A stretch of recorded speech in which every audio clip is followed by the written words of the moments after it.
Hello everyone, welcome back to Coffee and a Q. We're going to make this a bit of a quick one and a few disclaimers. First one, I'm in a metal van at the moment and it is raining, so you will hear some of those raindrops. I do apologise about that, but I just wanted to get this done. I found my spare time, so let's do it. So let's talk about the coffee first. I went a bit crazy today, and then we'll talk about the Q for today. So, as always, I'm always on the move somewhere early in the morning. Usually on a Wednesday, I go to the gym at 6 a.m. to train clients. So I stop in at 7-Eleven usually and get a coffee.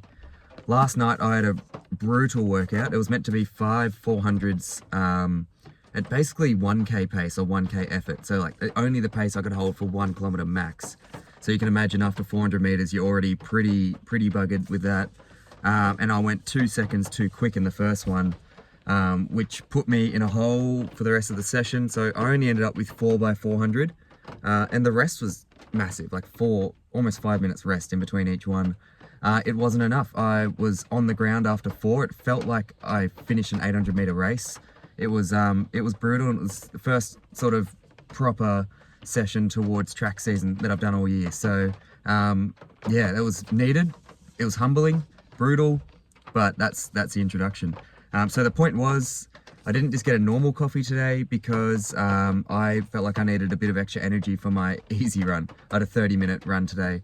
I don't even know what pace I ended up doing, but I know it wasn't that fast, and it was over hills, so it was really hard. But I thought if I do not fuel up before this, I ran at maybe 9 o'clock, but I had clients from 6 till 8:30, whatever it was. So I needed to get energy in, and I needed to go for it. So I got electrolytes, I got banana bread and a chai latte from 7-Eleven. Never got one before. I actually made it a dirty chai, so it was still coffee. It was okay actually, it was pretty good. Anyway, I just wasted a lot of time just talking about nothing and nothing to do with the Q.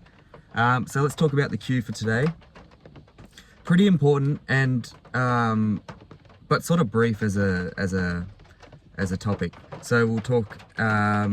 It's don't let your stride trail behind you. Basically, is what it is. You think about when you see people running, and it just looks like they're kicking the back of their bum. Basically, their heel is getting to their butt cheeks. Their toes are facing directly behind them, or even they're kicking higher up than their bum.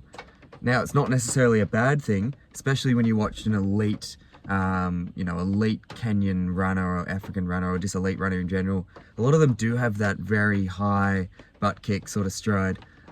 But what you'll notice is the ones that do that do other things to accommodate for it. What they don't do is just have the complete butt kick and then stab into the ground. So try and picture this with me, because a lot of you will be listening, not watching. And even if you're watching, I don't really have anything to demonstrate. But think you've got the hips under you, and then you've got your legs, obviously. Your hips, and then your legs are under that. So when your leg trails way behind you and kicks the very back of your bum, you want to get to a high knee sort of position. Let's imagine we're running quite fast. So the higher we can get, let's shift a bit to the front. So when our leg gets out in front of us, we want height. The reason we want height is because if I'm going to clap, and you'll be able to hear this in the audio, if I clap from 1 centimeter away, you can barely hear it. If I clap from 20 centimeters away, if I clap from 50 centimeters away, huge. Same thing with your legs. If you're only getting a very small amount off the ground, you're not putting much force into the ground. So the higher we can get up, the more force we can put into the ground. And that's relative to what speed we're going, or the pace we're going, the effort we're going, and your proportions as well. So someone who's quite a lot shorter in the legs, they will be looking like they're running faster at slower speeds. Someone who's got really long legs, very tall, they will look more effortless at faster speeds. Doesn't mean it feels easier, it's just their mechanics for it. They won't be able to, for them to get that huge motion, is they need to be going at faster speeds, really. So it's relative to you and how fast you can go. Kids look like they're sprinting at almost any speed because they've got such small proportions.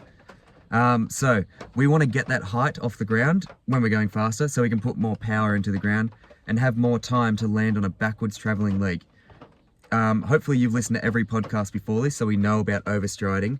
We don't want to be overstriding. We want to be landing on a backwards traveling leg so that we can spend less time on the ground, more time in the air. That's the whole idea. So that's a prerequisite to what we're talking about today. Now, let's go back to the trailing leg. So if your leg is trailing behind you, comes really high up behind you, then you've basically got to go back under and then back around to get your height. So it's like you go up and then down and then up and then down. And that's not how a stride will ever go. It's always one nice cycle. It's not a circle, but it's circular or cyclical. So it's not going to be a shape with two peaks.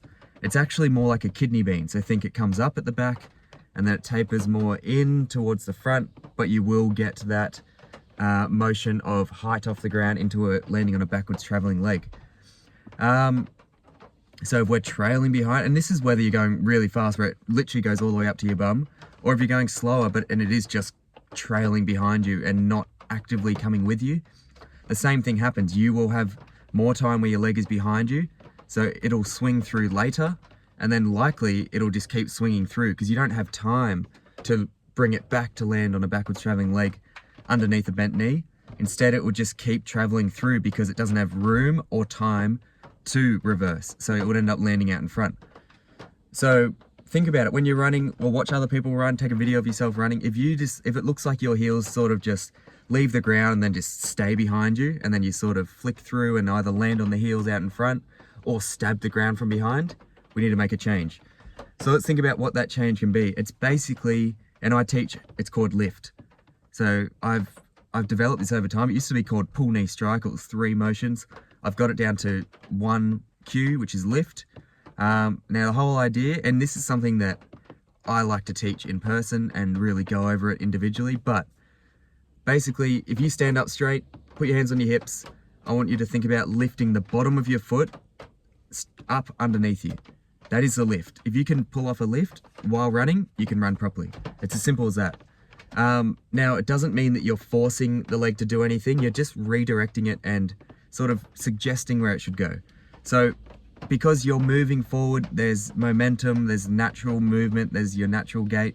Your leg will go behind you. That's not a problem. It has to go behind you, but it shouldn't stay there for longer than it needs to. So when we're running, we think about lifting our foot, our whole foot, not just the heel, but the whole foot up and with us. So it's lifting the foot from the bottom of the foot is up and with us. What that does is it will bring it from, instead of coming up and staying behind you and then flicking through last minute, it'll come up behind you, nicely move under you, through into a nice position where you have a bit of height off the ground relative to your speed. So at slower speeds, it's less height because you don't need as much power. At faster speed, there's more height, you can put more power into the ground. So if you lift the foot up and with you as you're running, relative to your speed, you'll be in a better position to not have to stab into the ground or overstride, but be at the height where you can now naturally cycle back under, landing on a backwards traveling leg and fixing up your stride there. That's our cue. It's one cue. That's what this show was designed for, not to go off on huge tangents, but just to talk about a single cue that can hopefully help you guys out.